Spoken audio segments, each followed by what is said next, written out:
Hello and welcome to Inside China Auto. Today on the channel we've got a first for us. We're going to be driving our first non-electric Chinese car. This is the pretty stylish, pretty edgy GAC EMKOO. It started life as a concept and to be honest it's kept pretty much 95% of what was on that concept. So it's really bringing concept car looks to the road. Question is, looks ace, but is it great on the road? Let's find out.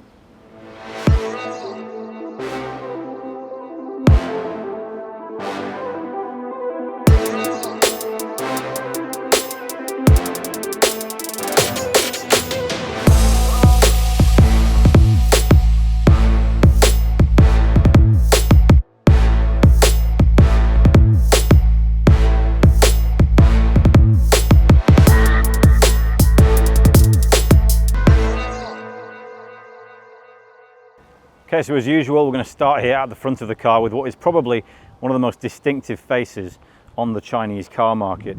GAC's design philosophy revolves around diamond cut, so sharpness and clarity, and you can really see where they put that to practice on this frameless grille with these chevron sharp strakes all coming towards the center of the car. They're all converging around the number plate. It's a really distinctive face. In terms of the light units, we've got really sharp daytime running lights along here. If I press this button, they'll light up and you can see how cool they are. Very edgy. This light unit here, really quite sharp. Headlamp units are really quite slim as well. They're built into there. Of course, it's an internal combustion engine car, so you've got an engine in there, quite a lot of ventilation for that. Down below, you've got some sensors there because it's got level 2 ADAS driving ability. And here you've got some vents in the side to guide airflow around the wheel well. Really, really distinctive front face. So here at the side, you'll see that that diamond cut theme really continues in the side profile design. You've got sharp creases everywhere, one along the bottom of the door here that rises up towards the back and continues up towards those distinctive lights at the back there. You've got a more subtle crease here that's definitely visible from the side, and a sharp crease along the belt line, which is quite high, of course, with it being an SUV. You've got a black A-pillar, which gives a really cool wraparound design. Flush door handles for aerodynamics. Towards the back here, the window kinks up to match all of that angular design, all that movement towards the back. And down here, you've got 19-inch alloys with quite a distinctive diamond cut design with offset segments that give a little bit of rotational feel to the wheel. So coming towards the rear, you'll see that that sharp theme continues again. Got a very high belt line here, which does restrict rearward visibility a little bit here, but you do have cameras there for that. You've got very sharp, again, running lights, which if I turn them on, if I open the car, so we've got a nice bit of light signature going on there, which is quite cool. Some lighting units in here, a couple more right down there at the bottom, underneath what is quite a chunky, stylish diffuser. Now, of course, it's a petrol engine car, so we've got exhausts, but these are not them. These are fake. The real exhaust is down there. These just look quite cool, quite chunky with this darker shade of rear bumper there. And at the top here, we've got a massive rear spoiler with some additional rear braking elements in there. That's quite cool. That looks very sort of futuristic and mechanical. In addition to the spoiler, if I dangle my foot under the boot here, you'll see the boot lid will open by itself. A little bit of a delayed reaction. But in here, you've got a good 440 litres of space, I think, something like that. Quite a lot of room, a little tiny bit extra under there. There is a spare wheel in this car, which is nice. You've got back seats there that fold down, not totally flat. There's no load bay cover in our car, but you can get one because the markings are shown here. As I said, it's an electric tailgate, so it does go down. Inside the EMKOO, you get a pretty cool interior design. So it's kind of techy, but also quite premium at the same time. You see this large silver barrel across the middle. This houses your vents. Looks a little bit like those that you've seen in a couple of the BYDs. This isn't the best put together. It's a little bit cheap in terms of materials. It moves around quite a bit, but everything else is pretty well screwed together. As I said, it feels quite premium because you've got a lot of soft surfaces. So the chairs have got really soft leather on them and big bolsters, which are nice. Got some soft leather and rubbery materials on here along the side. This on top of the dash is also nice soft leather. This is a spongy material and it's pretty much the same in the doors. You've got to go quite far down to get to your cheaper plastics in this car, which is actually amazing for the price point.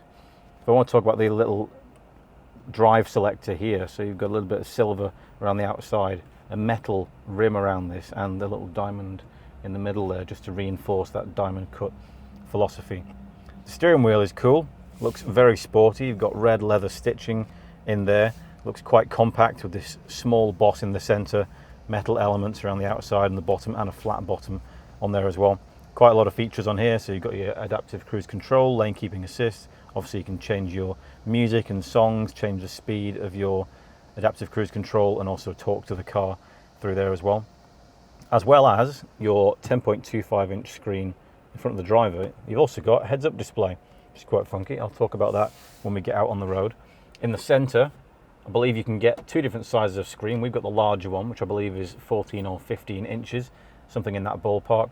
It's fairly quick, works quite well. It's a simpler process than on some of the EVs that we've driven, but you've got your car options, which is just eco, comfort and sport, and a few safety options in there as well. You've got your ventilation controls, which are easy to access along the bottom. Other apps like music, radio, 360-degree parking, also taking photographs. Got a little selfie camera up here. And in this car, which is really cool, we have heated and ventilated front seats, both of them, which is great. Again, really cool for the price point. On the center console here, you've got your hazard light, start-stop button, and of course the drive selector I talked about. You've also got a wireless charging pad, so when you put your phone on there, your phone actually sinks down into the dash and stays nice and controlled. Got two cup holders, bit of extra space here, a larger space under the console with two USB sockets and a USB-C socket, as well as a 12V socket as well, and a center console in there. We've got a 12-speaker Yamaha speaker system in here, which is actually pretty decent, again for the price point. Got metal grills on there, again another premium little touch. You've got a little sensor on here. This will read who you are and put the car into, memorize your settings as such, which I'll show you in a second, because what I also want to show you is these door handles, which are kind of a cool paddle that you pull back like that, and you'll see my chair goes back into a welcome stance. Let's say when I close it, it comes back to where I am. Steering adjustable for reach and rake, a lot of adjustment on that, which is also cool. So yeah, actually pretty cool up front. So get the same premium feel in the back as you do in the front. Loads of really soft squidgy leather and some quite cool, it's not really suede, but a kind of a suede style material there. And you can see I've got absolutely loads of room. Not only have my feet got loads of room, even though the front seat's on its lowest setting, my knees have got loads of legroom, and I've got loads of headroom as well. Helped, of course, by this enormous panoramic sunroof that also comes with an electric sun blind, which is great to keep the heat out on hot days. Get the same paddle style handles on here. Two little speakers built into the driver's chair. They're just to give the driver instructions from the sat nav and things like that. You get twin vents in the back. You can adjust the flow, but not the temperature, and a USB-C socket. Pockets in the back of the chairs, and an armrest with a couple of cup holders in it as well. But loads of space. You'll have no problem on a long journey sat in the back of this car.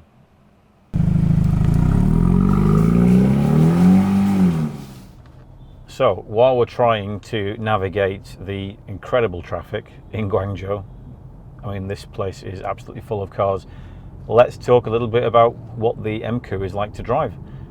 I would say pretty average, so nothing super special.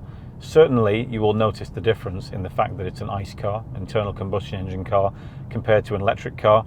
Electric cars have much more immediate throttle response. Nearly all petrol cars in China, not just Chinese brands, seem to have a kind of a delay, almost like it's like the car is spooling up when you get going, which will be, if you drive electric cars a lot, you'll find that's a little bit disconcerting. You'll be like, where's my power, where's my power? And if you're cruising along at 40 kilometers per hour, say, and you suddenly put the foot down, you're expecting a surge of power, you won't get it. It will be about 2 seconds before the car has adjusted itself and has got ready, which is one of the real benefits of an electric car. As I said, it's not just on the EMKOO, that's on pretty much most cars that you'll drive in China that come with an engine. Now, there's a few other features. So in terms of the steering is fairly dead around the center, but with it being a front wheel drive car, it is actually pretty nimble. There's a bit of weight on there, so there's a decent bit of feel in the steering. Obviously you're not going to be throwing it around corners, and that's probably a good thing because it does have quite a bit of roll. If you do get the chance to go at a reasonable speed, you'll find that there's quite a bit of body roll in there. In terms of the damping is fairly on the stiff side, I would say. So there's a few roads in Guangzhou, quite a few actually, with grids that are sunken quite far, and you will notice those in this car. It doesn't crash, but it does feel fairly harsh when it goes over them. But in terms of the kind of car in terms of the kind of place it's going to be used, so out in the city and, you know, at city pace, let's say, it's a pretty good car for that. The visibility, the compact stance of the car, the direct steering, because the steering does feel quite direct actually, it feels quite nimble. It's going to be perfectly acceptable. So talking about the throttle response, what I would say is we get 3 modes in this car, as in most cars. You get Eco, Comfort and Sport. You don't get the same difference between the modes as you would get in an electric car. So in an electric car, you instantly tend to get really responsive throttle responses where everything's very, very direct. You won't get that on this car. Even with Sport mode on, that delay that you will get in your acceleration and throttle response is going to be the same. So you do feel like it's a little bit more on point in terms of the pedal feel, but the engine doesn't really change what it's doing.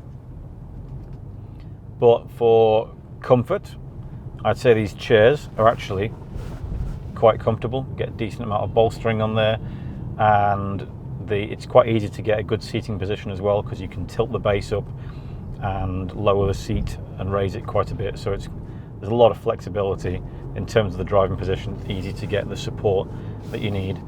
In terms of features, you do get directly in front of me here a heads-up display, which even on some much higher end cars you don't get.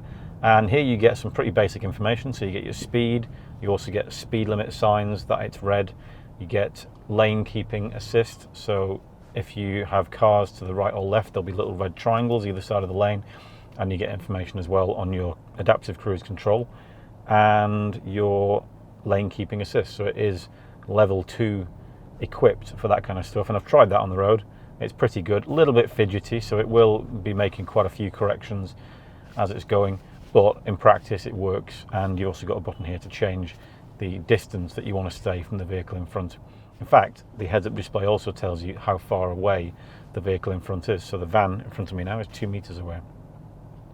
It is, I would say, not overly loud. So we've been on the highway, didn't really feel like it was too intrusive. So I would say cabin ambience is pretty good.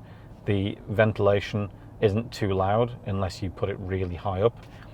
And the air conditioning on the chair isn't loud either, which has been an issue in some cars that we've driven more recently. As I said, visibility is good. The compact footprint is really easy to work with in the city. And you also get a 360-degree camera, which helps. So it's easy to spot what's going on behind you and easy to park in tight locations. The EMKOO comes with 3 choices of powertrains. Our test car is the 1.5 litre turbo petrol option, available in Supernova, Supernova Pro and Supernova Max trim levels. It pumps out 174 horsepower and 270 newton meters of torque, consuming 6.8 litres of fuel per 100 kilometres. Prices start at just $17,000 and rise to $20,300. Aside from the 1.5 litre turbo, there's also a 2 litre turbocharged variant producing 248 horsepower and 400 newton meters of torque, as well as a hybrid version that uses a 2 litre engine to produce 137 horsepower, allied to an electric motor that produces 180 for a combined 317 horsepower and 418 newton meters of torque. This is also the most efficient variant, consuming as it does just 4.76 litres of fuel per 100 kilometres. Prices for the 2 litre version start at $20,300 and start at $21,300 for the hybrid version. In size terms, the EMKOO is 4.68 metres long, a smidge over 1.9 metres wide, 1.66 metres tall, and has a 2.75 metre wheelbase. Okay, so our time with the EMKOO has come to an end, and what do we think about it? Well, aside from the fact that it's not an EV, therefore it's not quite as quick, not quite as responsive, not quite as refined, in its own right, it's actually an excellent car and really great value for money at this price point. You get loads of space inside, you get loads of tech as well, you get a great system, you get level 2 autonomous, you get heated and ventilated seats, really kind of a premium interior in there. And of course, it does look brilliant. It gets better and better the more you look at it. So for those people who don't want an electric vehicle yet or can't really have one, I think this is an excellent proposition. For a family of 5, you'd be more than well accommodated for. As I said, the price is excellent, and to be honest, I think the looks will probably do most of the work here. So yeah, not a bad car at all.